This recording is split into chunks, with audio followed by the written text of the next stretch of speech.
Al Durr وهذه الكلم بمديح الهادي تنتظم ضاءت بالمختار الظلم وحلا في مولده النغم قسما بالله رب العالمين وقضينا غير دين الله دين فهو دين الحق دين الأنبياء إنه الإسلام. بسم اللہ الرحمن الرحیم. رمضان المبارک کے مہینے میں ایک مسئلہ جو بہت زیادہ لوگ پوچھتے بھی ہیں اور سوشل میڈیا پہ بھی اس کی بڑی شہرت ہوتی ہے اور لوگ اس میں شکوک و شبہات کا شکار بھی ہے کہ اذان کے دوران یعنی جب فجر کی اذان ہو جائے تو اس دوران آیا کھانے پینے کی اجازت ہوتی ہے یا نہیں ہوتی. بہت سارے لوگ سوشل میڈیا پہ اس بات کو مشہور کر رہے ہیں کہ سحری کھاتے ہوئے اگر اذان شروع ہو جائے تو جتنی مقدار میں آپ نے کھانا کھا لیا اور آپ کو مزید کھانے کی چاہت ہے تو آپ کھاتے رہیے، اس سے روزے پر کوئی فرق نہیں پڑتا. اس سلسلے میں وہ عام طور پر وہ ایک حدیث ہے ابو داود کی، اس سے استدلال کرتے ہیں یا اسی کا سہارا لیتے ہیں. جیسے رسول اللہ صلی اللہ علیہ وسلم کا فرمان ہے، ابو داود کی روایت ہے کہ جب تم میں سے کوئی شخص اذان سنے اور پیالہ اس کے ہاتھ میں ہو تو اسے مت رکھے بلکہ اپنی حاجت کو پورا کر لے. یہ ابو داود کی روایت ہے. حدیث پھر سن لے کہ جب تم میں سے کوئی شخص اذان سنے اور پیالہ اس کے ہاتھ میں ہو تو وہ پیالے کو نہ رکھے بلکہ اپنی حاجت پوری کر لے.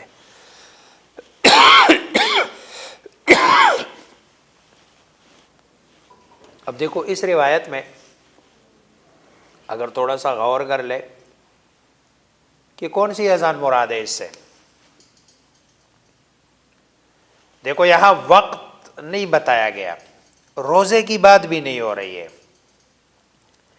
ابھی فجر کی اذان ہے، ظہر کی اذان ہے، مغرب کی اذان ہے، پھر اس کا تعلق نماز کے ساتھ ہے یا روزے کے ساتھ ہے یہ بھی معلوم نہیں ہے.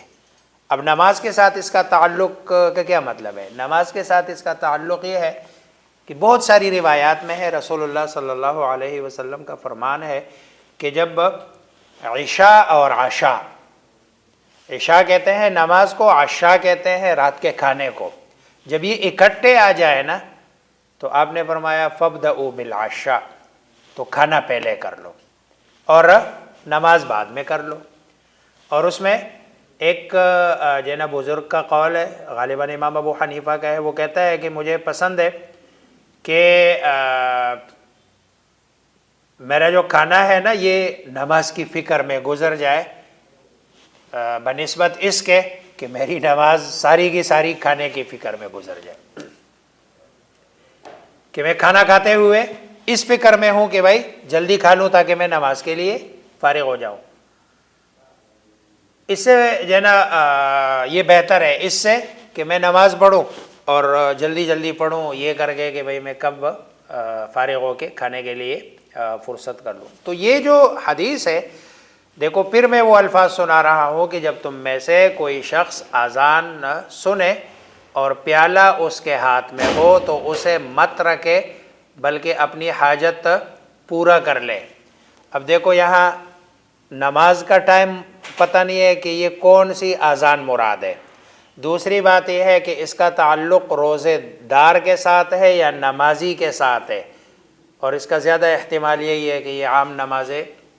اور اس کی اذان مراد ہو. تو اس صورت میں حدیث کا مطلب یہ بنے گا کہ اگر کبھی کھانے پینے کے دوران نا اذان شروع ہو جائے، مثلا مغرب آپ کھا رہے ہیں اور اذان شروع ہو گئی ہے، تو رسول اللہ صلی اللہ علیہ وسلم نے فرمایا کہ بھئی اذان کے بعد بھی ضرورت کے بقدر کھا لو تاکہ تم پرسکون ہو کر جا کے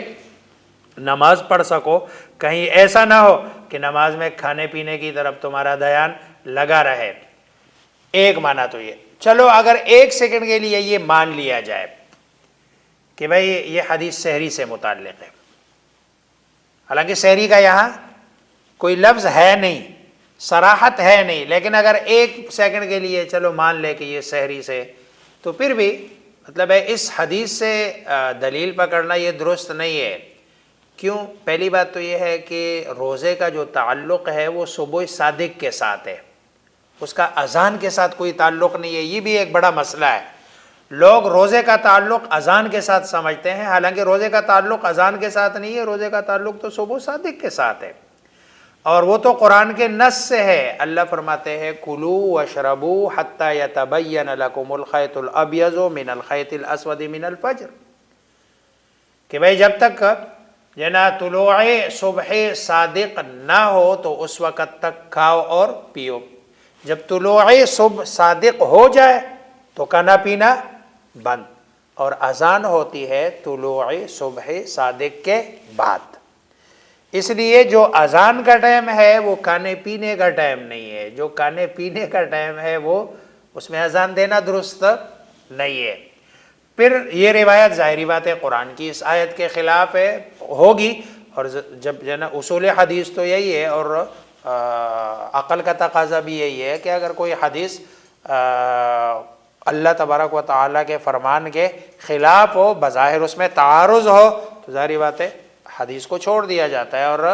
قرآن کریم کی آیت کو لے لیا جاتا ہے۔ لیکن اگر ایک سیکنڈ کے لیے یہ مان لے کہ بھئی چلو سحری ہی کی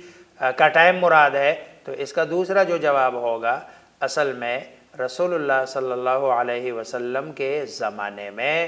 رمضان کے مہینے میں 2 اذانیں ہوتی تھی۔ ایک اذان ہوتی تھی سحری کے لیے جگانے کے واسطے، اور دوسری اذان ہوتی تھی نماز کے واسطے۔ چنانچہ حدیث میں بہت ساری روایات ہے۔ اب یہ جو حضرت بلال ہے نا رضی اللہ تعالی عنہ، یہ سحری کے لیے اذان دیتے تھے، عبداللہ ابن ام مکتوم یہ نماز کے لیے اذان دیتے تھے۔ تو رسول اللہ صلی اللہ علیہ وسلم فرماتے تھے کہ بھئی تمہیں جو اذان بلال کی ہے نا وہ تمہیں دھوکے میں نہ ڈالے، جب بلال کی اذان سنو نا تو کھاؤ پیو۔ کیوں؟ اس لیے کہ بلال کی اذان نماز کے لیے نہیں ہوتی، بلال کی اذان تو ہوتی اس لیے ہے کہ تاکہ اگر کوئی کام کاج میں لگا ہوا ہے وہ متنبہ ہو جائے کہ سحری کا ٹائم، جیسے آج کل یہ ہمارے ہاں رواج ہے وہ ہارن کا، یہ اسی طرح گویا کہ حضرت بلال اس وقت اذان دیتے تھے، تو 2 اذانیں ہوتی تھی۔ جو نماز کے لیے اذان ہے اس میں ظاہری بات ہے وہ تو ٹائم وہ ہے کہ جس میں روزہ ختم ہو گیا اور نماز کا وہ وقت شروع ہو گیا۔ چنانچہ اس میں خواتین بہت غفلت کرتی ہے، خواتین تو ہم نے تو بعض اوقات خواتین کو یہ کہتے ہوئے بھی سنا کہ بھئی ہماری مسجد کی اذان ابھی نہیں ہوئی، آس پاس کی تو ہو رہی ہے لیکن نہ ہماری مسجد کی اذان، یعنی 2-3 منٹ کے لیے وہ اپنا جو روزہ ہے، سارا دن بھوکا پیاسا رہ کر بھی اگر بندے کا روزہ درست نہ ہو، صحیح نہ ہو، تو ظاہری بات ہے بہت مہنگا وہ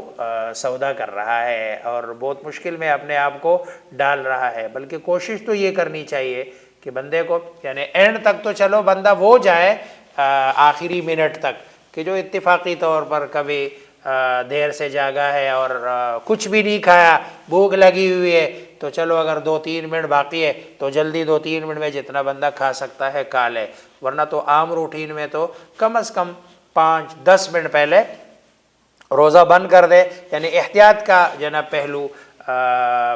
باقی اذان کے بعد تو کھانے پینے کی قطعاً اجازت نہیں ہے، اور اگر کوئی آدمی کھاتا ہے تو اس کا روزہ نہیں ہوگا۔ اللہ مجھے آپ سب کو سمجھنے عمل کرنے کی توفیق عطا فرمائے۔